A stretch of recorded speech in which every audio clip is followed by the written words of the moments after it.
Hi everyone, hope you're well. Chris Cowlin here. Now before we get into it, I'd just like to inform you about a new website selling quality current and retro Spurs jerseys, okjersey.com. They sell all current and retro Tottenham Hotspur shirts in all sizes. They sell the current fan and player versions, as well as the 80s and 90s retro shirts, including my very favourite, the 1991 FA Cup final shirt. You can order very easily from okjersey.com, and if you use the code Chris, you will receive an 8% discount off your final order. You can also use the QR code on the top left of your screen. And by the way, they also have some training wear here and the 25-26 colour special edition jersey. Welcome back to the channel. I hope everyone is well. This is another episode of the Daily Tottenham Transfer News Show. My name is Chris Cowlin, and today I'll be joined by sports journalist Josh Hughes, of course, Tottenham fan as well. We'll be covering all of the latest Spurs news, rumours and reports. It is day 7 of the January transfer window, the 7th of January. There are now 26 days left of this window. Of course, it closes on the 2nd of Feb at 7 p.m. Now, make sure you hit that subscribe button if you're watching on YouTube. Press like, comment below, and turn on that notification bell so you get notified by YouTube every single time we upload a video and go live. And we're also live on Facebook and X. Josh, hello. Thanks for joining me. How are you? Pleasure. Yeah, good. Looking forward to Bournemouth tonight. I don't know why, but yes, I am. I feel like that's every Spurs fan. We're fed up after the last game and we still managed to get ourselves up for the next game ahead. Of course, January transfer window now well underway, a week in. Spurs, of course, no closer to making any signings this window, but there have been a few things that have happened behind the scenes, of course. You know, Dorrington coming back, Min-hyuk being recalled from Portsmouth, going to Coventry. James Maddison's had something to say. Influencer James Maddison has had something to say about that particular transfer. We've had an update on Kulusevski as well, and an update on João Palhinha too. So a lot of things to do with outgoings at the moment. And of course, Brennan Johnson going to Palace. Everything's gone a little bit quiet on the incomings. Of course, a few rumours floating about, but nothing concrete just yet. We know Johan Lange likes to work in the shadows. So hopefully there will be something for us to cheer about in the very near future. But that time is ticking, and the January window is not a lot of time to get business done. Yeah, we do have a lot of reports to go through, Josh, so we'll go through them one by one. You mentioned about Yang Min-hyuk coming back and then going straight out the door again, joining Championship side Coventry City on loan for the remainder of the season. I said this to Craig actually yesterday on one of these shows, that I feel like Tottenham are very good at recalling players if they're not getting game time at their loan clubs and then finding new loans. And I feel like this is going to be another one of those. Let's get your opinion on the transfer window so far, because of course, as I mentioned, we're 7 days in. We do have 26 days left. In an ideal world, all of us Spurs fans would love to see signings in through the door, especially in the first week. It hasn't happened as yet.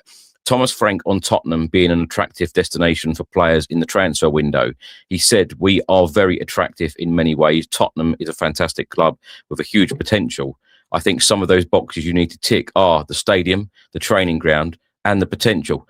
Let me get your opinion on whether you think at the moment that Tottenham is an attractive destination for players, and the fact that there is 26 days left. There's no need to panic just yet. Yeah, of course. Look, I want to caveat what I'm about to say with the fact that, you know, you as a podcast host, me as a podcast regular, and as journalist, and, you know, fans alike, we all love to have opinions on whether football clubs are attractive or not. We all like to speculate as to whether, this player would not want to join this club because of X, Y, and Z.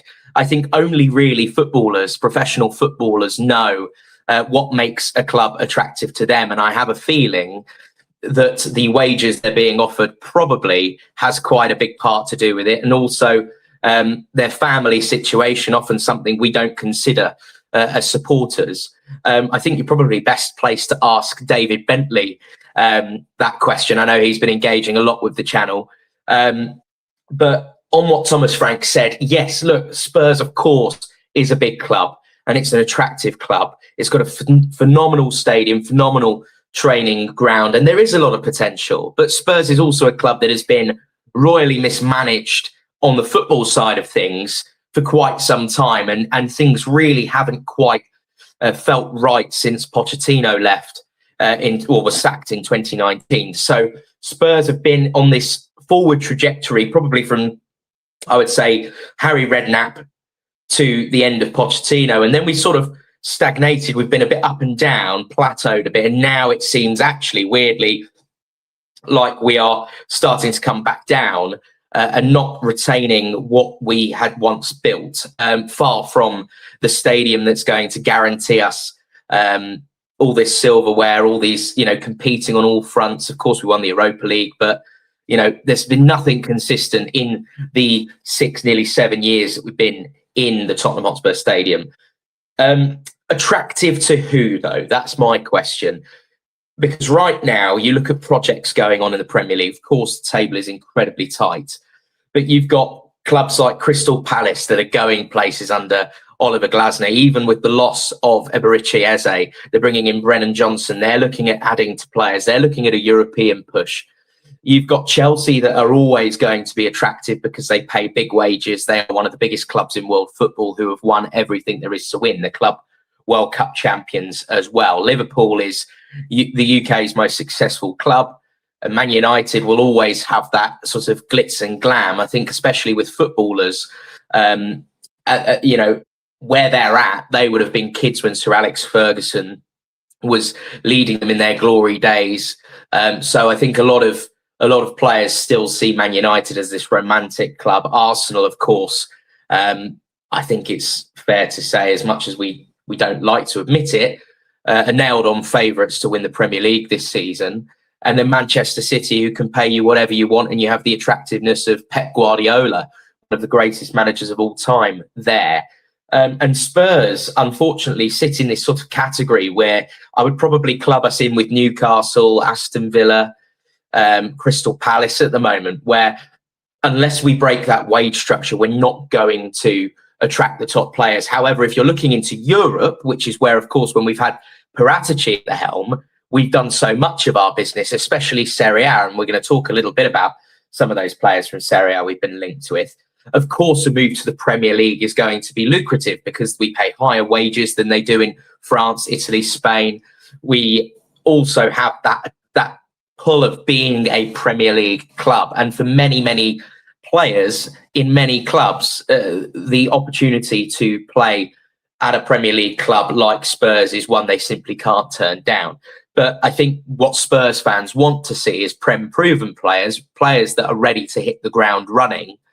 And that's a lot more difficult. So I think Thomas Frank has a point in what he's saying, but it remains to be seen, because is Spurs going to have yet another transfer window where we're on to target D, target E, because we can't get the first few over the line? Of course, we were burnt by Eberichi Eze and the Morgan Gibbs-White situation over the summer, and I don't think fans want to see that happen this January. Josh, let's talk about left backs and full backs, because it seems that Spurs are interested definitely in a left back this window. Team Talk have just stated that Tottenham and Everton have been offered the opportunity to sign Vanderson this January. Monaco want around £20 million for the full back. Of course, we've heard in the last couple of days about Spurs placing a bid for Santos left back Sousa, which was turned down, and apparently Spurs are now looking to make another offer, or certainly talking to Santos about the deal. And reports in Germany today are stating that Tottenham are monitoring Borussia Mönchengladbach left back Luca Netz. Lots of other top European clubs interested. Is this an area that Spurs should definitely address in this January transfer window, the left back position? It's absolutely fundamental, because Destiny Udogie for me is a top left back. I absolutely love him. But he can't seem to go a season without having 2, 3, 4 injuries that keep him out for a sustained period of time. So unless we're going to be utilising Van de Ven as a left back, And you know what? Fair play to Ben Davies against Sunderland, because I thought he did exactly what was asked of him, and he had a very good performance against Sunderland. I think it's widely accepted that this will probably be Ben Davies's last season at the club. And he's obviously getting on now. He's 34, I think, isn't he? And a great servant, but he was there when Pochettino arrived. So I think it's natural that we're looking for that next successor. I don't think that Jed Spence is it at left back. I know he can play there, but that's definitely not where I think he's his strongest. So I think absolutely this is a position we need to fill. Van der Sen's a really exciting option. I've been very impressed with him at Monaco. But the only question I have is Van der Sen's a player that has, there's been rumours about him quite a lot for different clubs over the last few years, and he's never quite got that move away.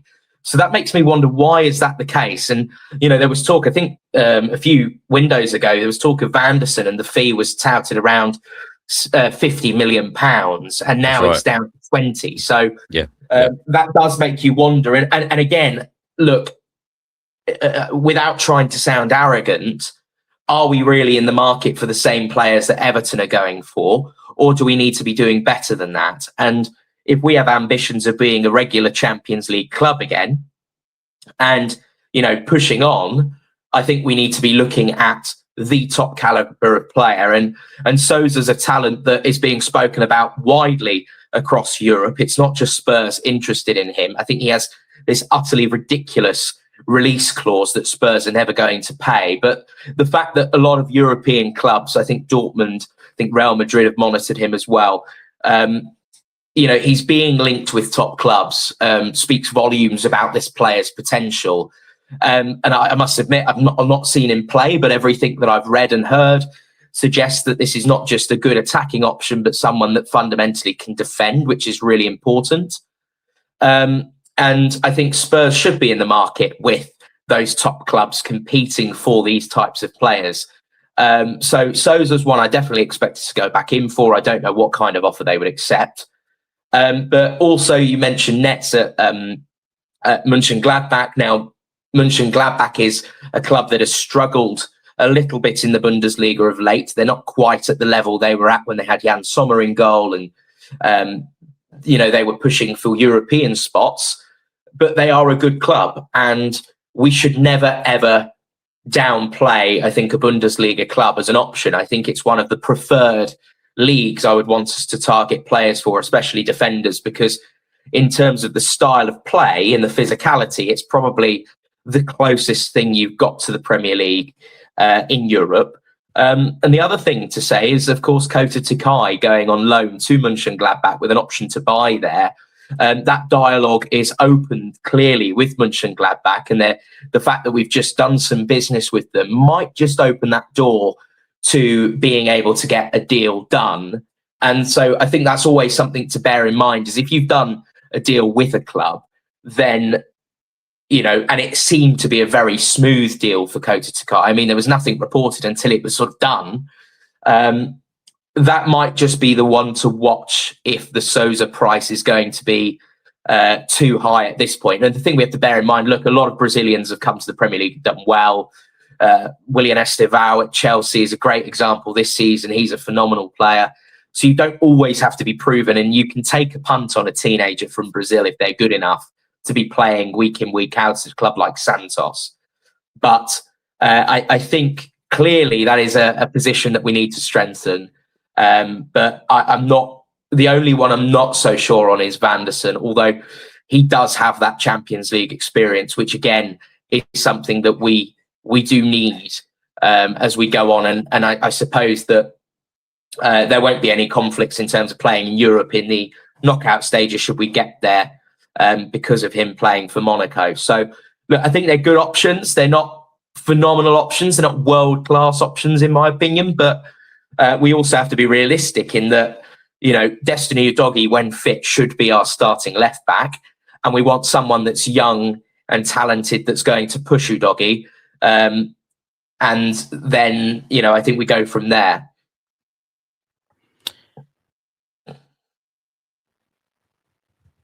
Josh, the next one I was going to come up with is this one is from Ben Jacobs. 19-year-old winger Sani Suleiman is drawing interest from Spurs, Frankfurt, Anderlecht and Sevilla. No teenager from outside Europe's big top leagues has more progressive ball carries per 90 minutes this season, 5.54. He plays in the Slovakian league right now, and the club want around 6 million euros. The very general question I want to put to you here is that it seems again that Spurs are targeting players for the future. You mentioned at the very start about, Premier League experience. And I say every day on this channel that, me as a Spurs fan, I would love to see, Premier League proven players, ready-made players to walk into this team, make a real impact. And I've no doubt that Thomas Frank wants that as well. I get what the club is doing, and I think that it is a really good idea to have a good mixture, but we're not really getting those Premier League proven players in the door all of the time. But with that said, let me come on before you do come in to talk about that one. Let me also mention about this report from Team Talk, because they're stating that Fulham would consider a move for João Palhinha if Tottenham do not take up their option to sign him. There has not been clarification on his situation, but in recent weeks, sources have become less convinced that Spurs trigger the option to take him on a permanent deal, which is worth around £26 million, the equivalent of 30 million euros. Josh, I know there's a lot there. Young players, experienced players, João Palhinha. What's your thoughts on these? Yeah, look, I'll start things off on João Palhinha. Of course, he is a player with a great deal of experience, and I think it's fair to say that the way he started his career at Spurs, we all had incredibly high hopes and we were liking what we were seeing. Yeah. But I think kind of, as has been the case for, I think, a lot of our players, like Kudus is a great example, where that early season form has really, really dropped off, and we're really not seeing the player we thought we were going to get right now. Now, do I believe that João Palhinha is a talented footballer and capable of turning it around? Yes, I do. However, what we're also seeing, and I think the difficulty of this, is we're seeing Palhinha next to Bentancur an awful lot. And I think that is a system that's just not working for Spurs. It's one of these things that stats probably don't tell you that. Stats probably tell you it's our best pairing. But we watch football with our eyes, and football is a lot on feeling as well. And when the results aren't going your way and you're seeing that double pivot of Bentancur of Palhinha, and now those real struggles to progress the ball, and utilising players like Bergvall, who, in my opinion, doesn't work as a 10, we're just not getting enough balance in that midfield. So am I going to lose sleep over João Palhinha leaving Spurs, or Spurs not activating that option? No, I'm not going to lose sleep over it. I think he probably would be delighted to go back to Fulham because they absolutely love him. And he knows Marco Silva very well. I think Spurs could be spending that money more wisely on a player that's going to offer just a little bit more in that midfield, because he's not been outstanding enough defensively that it trumps all else. And I think that's kind of where we're at with Spurs, is we've got a lot of midfielders that are kind of, are they a 6? Are they an 8? Are they this? Are they that? And Palhinha was meant to be that out-and-out 6. And although I think he does a good job at protecting that back line, I think that money could be better spent elsewhere, unless he's to drastically change his form until the end of the season and prove us all wrong. We were crying out for a number 6, Josh, for the last couple of years, certainly under Ange Postecoglou. And, what is... You mentioned there about the way that Thomas Frank plays, the tactics, etc., and about the midfielders. What's he actually in the team for? Because he's in the team to tackle and to stop the opposition. And I felt like he's done a very, very good job this season. Is it about that balance, like you said, in the midfield? So if Spurs did take this option up with João Palhinha, I believe it would be a success, actually. But I do believe that it is about that balance, exactly what you've said. Yeah, no, absolutely. And I reiterate, João Palhinha is a very, very good footballer. And I am not of the opinion that we shouldn't sign him permanently because he's not good enough. I don't believe that. I think he is good enough, but it's more about the system. And one thing we need to bear in mind, it's not just this system, but should Thomas Frank be sacked at the end of this season and we have a new manager in, whoever that may be, Tottenham are likely to go for a more attacking manager. And does João Palhinha fit that progressive football mould? Thomas Frank is talking about wanting to play progressive football. Does he fit that system, that mould? I'm not so sure. And while I think he's a great enforcer, he would need two really good midfielders around him to carry the progression and the attacking side of things. And this is where I highlight some other midfielders that have proven that they can do both. Elliot Anderson at Nottingham Forest. He's been good at the defensive side, but also very good at progressing the ball. Carlos Baleba at Brighton. Man United very interested with him. You know, lots of pace, good at pushing the ball forward, not just an out-and-out enforcer, can do that job, but also gives you that little bit extra. And I suppose in a midfield in today's Premier League, I think the best way I can describe it is look at Moises Caicedo and Declan Rice, and even Rodri. We can keep Rodri in that category. The three best holding midfielders in the Premier League. What they are is not a one-trick pony. And that's my fear of Palhinha, is that all he really offers is that defensive side. Yeah, good but point. He doesn't give you the rest. And Declan Rice has the set pieces. He's getting assists. He's getting goals. Rodri is dangerous on the set piece situation and progresses the ball really nicely. Caicedo is scoring goals from range. He's passing the ball forwards. You know, it's not just, he can only do one thing. And he's also got, Caicedo's got that additional pace that Palhinha definitely doesn't have. So I think now the demands of a six in the Premier League, if you want to be a progressive attacking side, is not just being a good enforcer, but also being really good and balanced with the rest of your game. And that's the one thing that I think Palhinha lacks. I think he, in many ways, he reminds me a lot of Scott Parker when we had him.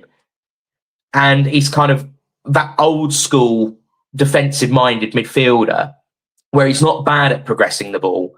But I think he just, with the pace as well, I think we probably could do with a player that's going to suit what Thomas Frank's trying to build, what another manager might try and build. I think he's definitely more glaringly suited to the way that Marco Silva plays at Fulham. Yeah. Josh, give me your thoughts on the Ben Jacobs reported story that 19-year-old winger Sani Suleiman is drawing interest from Spurs, because I mentioned this on a Tottenham news video yesterday that someone like Mikey Moore doing extremely well at Rangers, when Spurs keep bringing in young players of a very, very similar age to players that have gone out on loan, Yang Min-hyuk is another one that we could mention. What confidence does that give them that they can come back and grab that spot? And I also mentioned that when a player like Mikey Moore has a very successful loan, scoring a goal at Celtic Park, for Rangers, their biggest rivals, there's no better place to score than there when you're playing for Rangers. When a player does that well, sometimes you think, well, the players getting game time. They're getting so much love from the fans. They're getting, a lot of minutes, and they start to really, really enjoy it. And then they're going to think, well, actually, I'll go back to Spurs. And then how many minutes will I get? Will I get that game time? Are Spurs looking for a left winger? You would hope that Spurs would bring in a very experienced left winger. And I've said myself on here, I want ready-made players coming in at the football club. But of course, that talent from our academy is so important at the same time. So there's that real mix. You've got to, balance it up very, very well, haven't they, the club?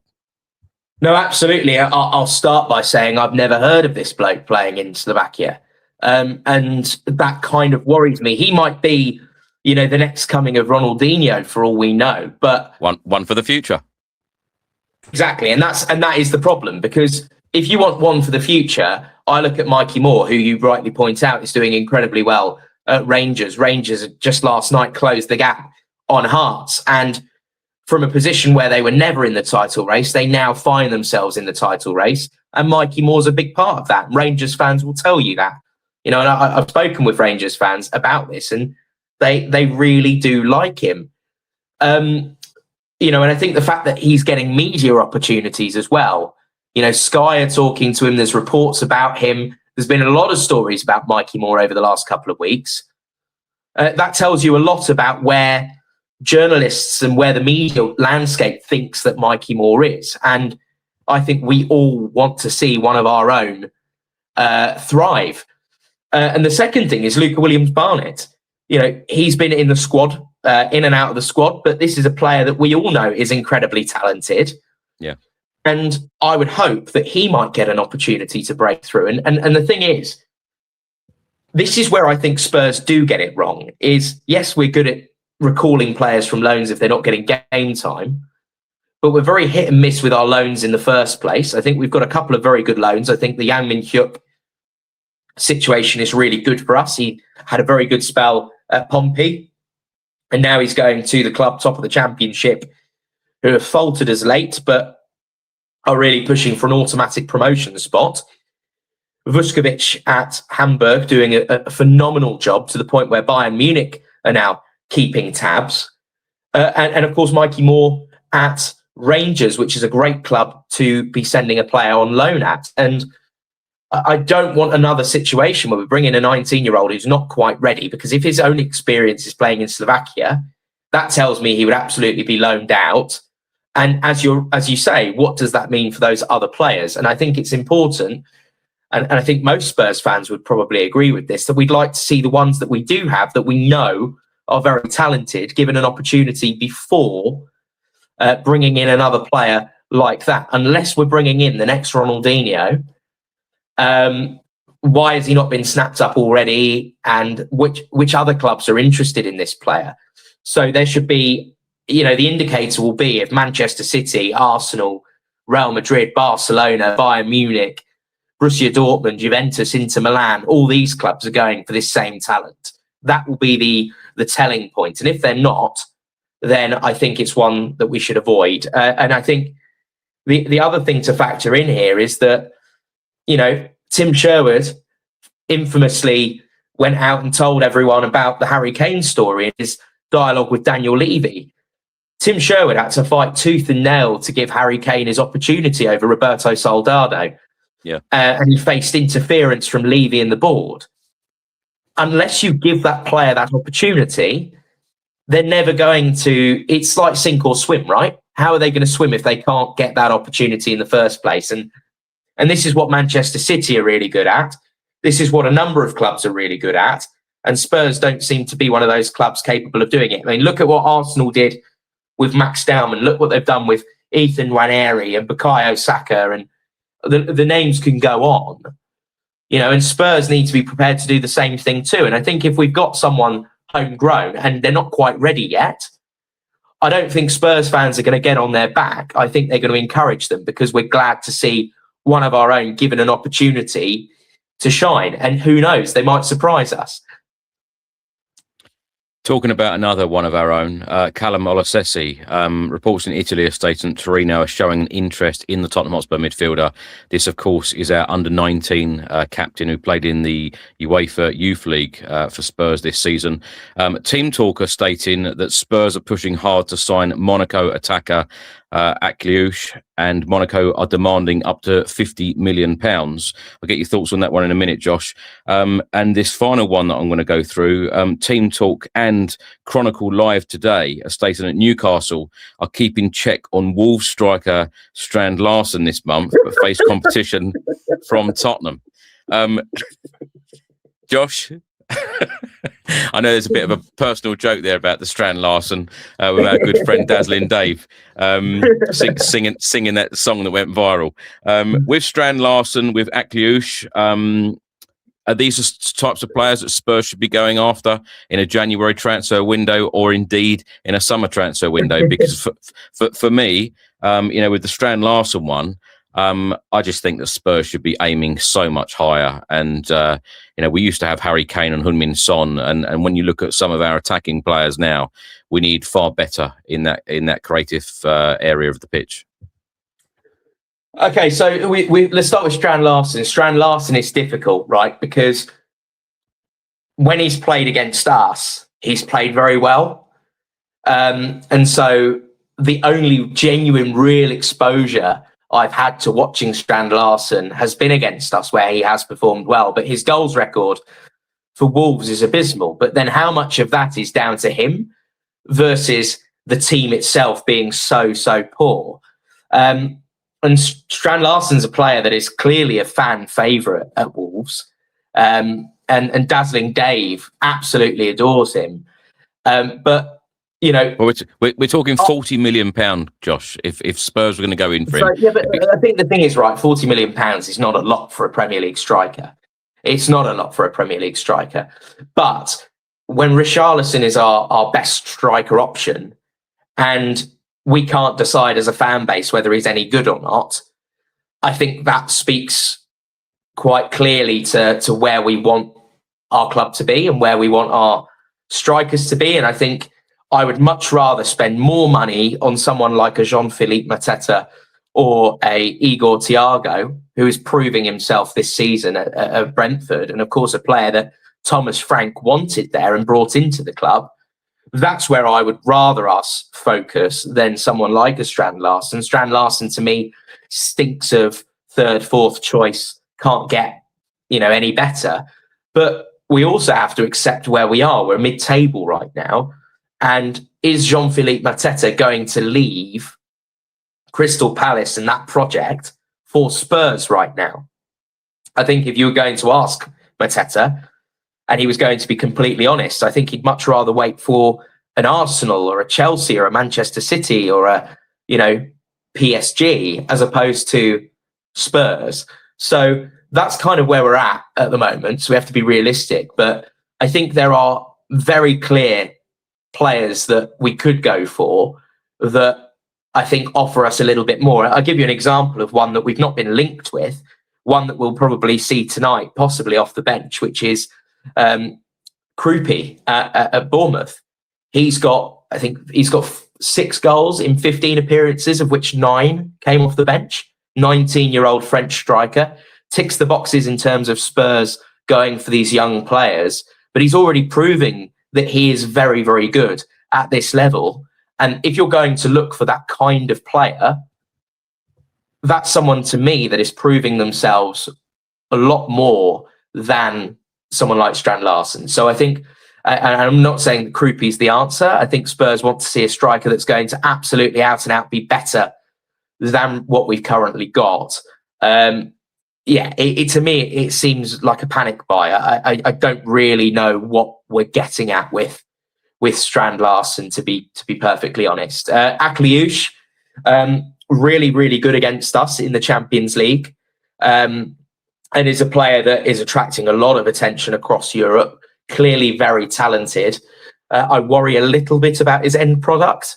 I've seen some highlight reels of him that show decent end products, but against us, his end product was quite poor. Maybe he had an off game, and of course Vicario had a blinder that day.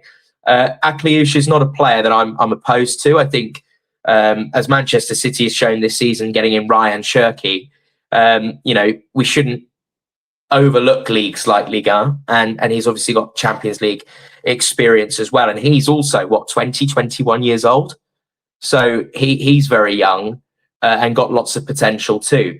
But again, I think Spurs want to see that top caliber of player proven, ready to step in, ready to deliver. And as well as Akliouche is doing at Monaco, does that give us more kind of Matisse Tell, Wilson Odobert kind of vibes, as opposed to, bringing in a Mohamed Kudus or maybe even a Dejan Kulusevski? I just think that Spurs would like, and we would all like to see, someone that is going to absolutely walk into that team as that left wing option. And Omar Marmoush would be my number one pick. Looks like he's, from what I've read, it looks like he's not going to be interested in Spurs, and he wants to fight for a place at City. Savinho, again, remains to be seen whether we go in for him or not. That's going to cost, he would cost a lot of money. And again, his end product has not been great for Manchester City. But I think that's kind of where we're at. And then that leaves, the likes of Kevin Schade at Brentford, we've toyed with this question so many times over previous transfer windows, but if probably one for the summer, but I would not be opposed to Jack Grealish at the moment. But yeah, I think in terms of those players, I think Akliouche is not one I would turn down, but I just think that, is this really the bar that we're setting at Spurs? We want to see that little bit more. We want to see that player, really at the top of their game, and at the highest level, delivering week in, week out. Karim Adeyemi, these types of players that are really standout, that we're not kind of getting at the moment. And on the Olasasi deal, I think Torino would be a good deal for him. I haven't seen that report myself. So is that permanent or a loan that they're talking about? Unsure. Wasn't stated. Josh, you mentioned and you touched on about the wage structure at Tottenham, and it's interesting what Thomas Frank said in the last couple of days about you have, in transfer windows, you have target 1, 2, 3, 4, 5, and 6, and in an ideal world, you want target 1 or 2, and do you really want target 6? Now, when you go back to what you said there, and I feel like a lot of people have said this about as well about the wage structure at the football club. Surely it has to change. How confident are you that this will change in this transfer window, and indeed, more importantly, the summer transfer window? Because if Spurs don't change the wage structure, then clearly we're never ever going to be in for targets 1 and 2, and we'll always be ending up with targets 5 or 6, or even worse than that. No, absolutely. And I think the thing we have to bear in mind is that changing the wage structure is not just the case of we're going to pay this player more money than we're paying anyone else. That is going to cause a real ripple effect across the changing room. Yeah, those top stars in your club, if you're going to break the wage structure and we're going to go from £190,000 a week, say, as our highest wage. I know our highest earners are the likes of Xavi Simons, for example. If you're Mickey van der Ven, you're going to think, well, hang on a minute. I could go to Liverpool, I could go to Real Madrid, I could go to Barcelona, and I could earn double this. Yeah. So Spurs could get away with it when Harry Kane was at the club, because Harry Kane delivered so much better than anyone else at the football club that I think it was an understandable situation. But you end up with a situation where suddenly, if you're going to break that wage structure, Spurs then have to consider what they do with all of their current players. And that might mean renegotiating a lot of contracts for players. And that also then creates an environment where, players may become very unhappy. So I think that one of the things that could end up happening, and this is, of course, just speculation, but I could see a scenario where Spurs start to make those changes this window. And then in the summer, we may end up seeing 1 or 2 of our biggest stars leave the club. And then that helps rejig the whole system. But I would look at certain players like Mickey van der Ven, Christian Romero. I think Romero is one that I could see him leaving the club in the summer, to be honest. I said this yesterday on yesterday's episode, because these players, particularly the likes of Romero and Van der Ven, they will want to see the club showing real ambition in these windows, because when they've had the taste of the success winning the Europa League at Tottenham, they will want even more, as do the likes of me and you and every other Spurs fan. We want that success all the time. And when you've got someone like Romero who's won so many trophies at international level as well, they're used to winning, and they will want, particularly, we could mention about Romero's comments aimed at the board before as well. So these players are ambitious, and you've got some of the people in this squad that will want Spurs to be very ambitious in this window. And that's very important as well, isn't it? Absolutely. And it's kind of a bit of a catch-22 situation, because in one regard, these players need to see us sign these top stars on big wages and break the wage structure to feel like they want to stay at the football club. But also, if they don't themselves then get offered a higher wage, they then may choose to leave the football club because they won't be happy. So it has to happen regardless. If we want to retain our top players, we've got to pay them all the top bucks, and we've got to be signing players on the top wages and putting our money where our mouth is. There's no shortage of money at the football club. And it's just about willingness. And, we talk about whether Spurs is attractive. The single biggest thing that will make Spurs attractive to a potential player and the type of players we want to see is whether they're prepared to pay the wages to get the deal over the line, whether they're prepared to pay a higher wage than other clubs in our position that may be pursuing that same player. Can we outdo Man City or Arsenal or Chelsea on a wage offered to a player? And it's as simple as that. And right now, that's not been the case.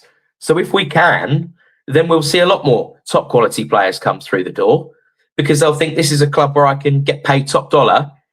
And they'll probably, if we win stuff, great. And if we don't, then everyone knows that Spurs has been a stepping stone club for the likes of Real Madrid and Bayern Munich. So, it has to happen regardless. And that's why I'm concerned when I'm seeing us linked with the likes of, Strand Larsen, because that is not that type of player. That is not that type of player. Spurs have apparently £150 million kitty, plus the 35 million from Brennan Johnson, plus potentially some more money if we sell a couple of other players. We can end up with about 200 million. Are Spurs going to go out and pay 70 plus million on a player? Are we going to be prepared to not just break our transfer record and our wage record once this window, but potentially twice or even 3 times this window? That's what Spurs fans really want to see. I think if we buy in a player, we have that sort of one for the future kind of signing, but we sign 2 players that break the wage structure and our transfer record, and these are top players at the top of their game. I think then that will change the whole mood around the club. And let's not forget as well, I think I was listening to the podcast after the Sunderland game, and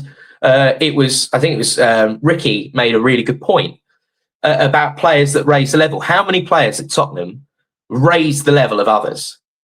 Harry Kane used to raise levels. Son used to raise levels. I would argue Mickey van der Ven raises levels. Does Romero raise levels? I'm not entirely sure he does.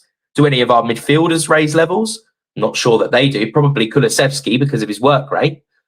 So the other thing is, when Arsenal brought in Declan Rice, when Arsenal brought in Gabriel and Saliba, and I hate to keep using them as an example, but they're a club that has done this very well. These are players that immediately raise the standards. Spurs should be doing the same. Who is Strand Larsen really going to raise the levels? Is Akliouche really going to raise those levels? I'm not convinced that they will. But if Spurs went and bought, say, Jean-Philippe Mateta or Igor Thiago, who is, I wouldn't call him really in the golden boot race, but he's having a phenomenal season, is that going to raise the levels? Probably. This is why Spurs fans all want to see players that walk into that starting 11. And that's how we should build. We shouldn't be buying players to say, we were talking at the start of the podcast about left back. And a comment that I made was, we need to bear in mind Destiny Udogie. We should be going out and buying a left back that's better than Destiny Udogie. That's how we should be strengthening. Yeah. And that's how we should be looking at it. We shouldn't be looking at it as, okay, but they're not going to play over Udogie or they're not going to play over Van der Ven. Why not? And this is exactly where other clubs get it right and Spurs don't. So this is why, in my opinion, the type of players we should be targeting, we've been linked with Conor Gallagher. Does Conor Gallagher raise the levels in our midfield? Absolutely, I think he does. Why? Because he's played at Chelsea and he's played at Atletico Madrid. Are both of those clubs bigger than Spurs? Quite probably. And then you look at the likes of Kenan Yildiz at Juventus. Is he going to raise the levels? Yes, because he's been standout for Juventus, which is a huge football club. And he's young and he's got enormous potential and he's performing really, really well. Mateta is a great example. He's been leading the line for Palace. It's these kinds of players that raise those standards. Are Spurs going to go out and get Carlos Baleba or Adam Wharton or Elliot Anderson, who have all been raising levels in their respective teams? Mark Gay could be available this window. Bayern Munich having a sniff, Barca having a sniff, Liverpool having a sniff, Man City now interested in him. Are Spurs going to join that fight and try and offer him whatever he wants to bring him over the line? I mean, we reportedly bid 70 million for him last January. Are Spurs going to go out and get the best of the best, offer them the wages and whether we belong in that same conversation as those other clubs or not, still get in the mix. I think fans want to see intent. And even if we're not going to get that player, at least if we're trying to get that player, I don't think we can complain if they don't choose Spurs. But at least it shows we're heading in the right direction. Josh, last thing we'll cover on this episode, because of course you're back tomorrow, so we'll cover a lot more. Spurs have been linked with a Real Madrid goalkeeper. Do you want to tell us all about this one? Yeah, so Andre Lunin, the Real Madrid keeper, of course, he's not first choice, being linked with Spurs, Nottingham Forest and Brighton, apparently also interested in him. Is this going to be a number one goalkeeper for Spurs? Is this telling about Vicario's place? I mean, Vicario has been very hit and miss this season, I think it's fair to say. And we had another heart-in-mouth moment, didn't he, against Sunderland, where he went diving across, missed the ball entirely, and then got beat in the air as well. But then there's also been reports this season about Antonin Kinski and the club not being entirely impressed with him. Now, I think that's fair to say as fact, because if the club was impressed with where Kinski was at, I think there were multiple opportunities for Kinski to step in for Vicario when he hasn't been playing well, and they haven't given him that opportunity. And then the one opportunity he does get, of course, against Newcastle in the Cup, he had that moment where he came out for the ball, missed it, and the ball looped in. Not very impressive, to say the least. Now, Lunin will probably want first choice wherever he does go. But Lunin is a player I think definitely strengthens our options and strengthens our hand if Kinski is going to be the one that makes way. And I think he might be able to push Vicario. However, is this a necessity right now? Is this going to be the difference between saving our season or not? Probably not. And for me, looking at a potential loan deal, I'm not really sure what that adds at this stage, unless we're going to loan him in for half a season and Kinski's going to go out. I think it's fair to say goalkeeper is a position we can strengthen, but I would rather us take a good offer for Vicario in the summer. Inter Milan have been linked for a long time. In fact, people around the club have been very vocal in talking about their interest in Vicario. And so for me, I think summer is the time to deal with that. And I would like to see us go for a top goalkeeper. We had Hugo Lloris for how many years? I think Vicario has, shown glimpses and been a decent shot stopper at times, but he's clearly limited with his feet, and Spurs are going to need to go and get someone who can do a bit of both. And so I think Spurs, that should be a priority for the summer, not quite now. But Lunin on loan, if Kinski's going to potentially go out on loan, not a bad option. But I think at this point, why bother with that? It's not really going to make much of a difference because Vicario will play most games anyway. Josh, can I just ask you very quickly and lastly about Thomas Frank's comments in the embargoed section of the press conference ahead of the Bournemouth game, talking about Vinay Venkatesham. You also mentioned Johan Langer and Fabio Paratici, saying that they are all aligned. He's pretty much said that everyone is backing him and everyone is happy at the football club. He's even come out and said that him and Vinay, they've known each other for 6 months and their relationship is getting closer and closer, and he feels like there's a real bond there at Tottenham. With that said, do you think and do you feel, do you have that gut feeling that Thomas Frank is going to get the players that he needs, that Tottenham need in this January transfer window? I don't have a gut feeling about it, no, because Spurs, how many times have we been here before? We've heard all of this about, everyone's aligned and, this is going to be the window that we invest and we never do. Or, we'll be sold 2 players short, but no, don't worry, that's because we're paying for this player that we don't really want at the football club, but we've agreed to pay for him. Or we are spending money this January, but that's to pay for the fee that we paid for Matisse Tell or whatever it is the summer before. I'm not buying any of it until the players come through the door. That's when I'll believe it. I think seeing is believing. In terms of Thomas Frank's comments, my initial reaction was, why don't Thomas and Vinay get a room? It sounded very bizarre. But, I think clearly Thomas Frank is not in any danger of losing his job right now, despite how disgruntled many of us fans are with him, I think he will at least be given until the end of the season. And I think if an opportunity presents itself, we'll go from there. I think it really depends. And Thomas Frank is absolutely being saved by how close and tight the Premier League table is at this stage of the season, because it's not always this tight. I think this is a bit of a one-of-a-kind season in terms of the fact that all you need to do is put a run of 3-4 results together and suddenly Spurs are in the Champions League race again. But then you lose 3 or 4 results and, we're in a relegation fight. So it really is a crazy season. And I think that the fact that it is so tight is helping Thomas Frank right now. But also Thomas Frank has come out and said all sorts of things in the media and then it not been the case. We came out and spoke about Matt Wells, when he came out and spoke about Brennan Johnson, and then he does leave the club. I take it all with a pinch of salt. Seeing is believing when it comes to players coming through the door. And let's have this conversation again at the end of the transfer window where we can really look back and see if he has been given the backing or not. I think there's a lot of politicking going on at the moment, and I'm not buying any of it. All I care about is that we put better performances together, we get results, and that we bring in top quality players to this football club so that we can all see those signs of progression that we want to see, having won the Europa League. Josh, I'll end on this one. The Daily Telegraph on Mohamed Kudus, they stated that scans show injury picked up at the weekend are worse than feared, as Thomas Frank admits side are a little bit short on offensive options. Sky Sports have then stated that Mohamed Kudus is set to miss several games, so we're going to wait to get an update. He will probably give an update on this after the Bournemouth game this evening. But then again, he is very vague on talking about injured players. We don't know when Dominic Solanke is back, for instance. And on Dejan Kulusevski, Thomas Frank said it just takes time. They're working very hard, and he is working very hard to come back on the pitch.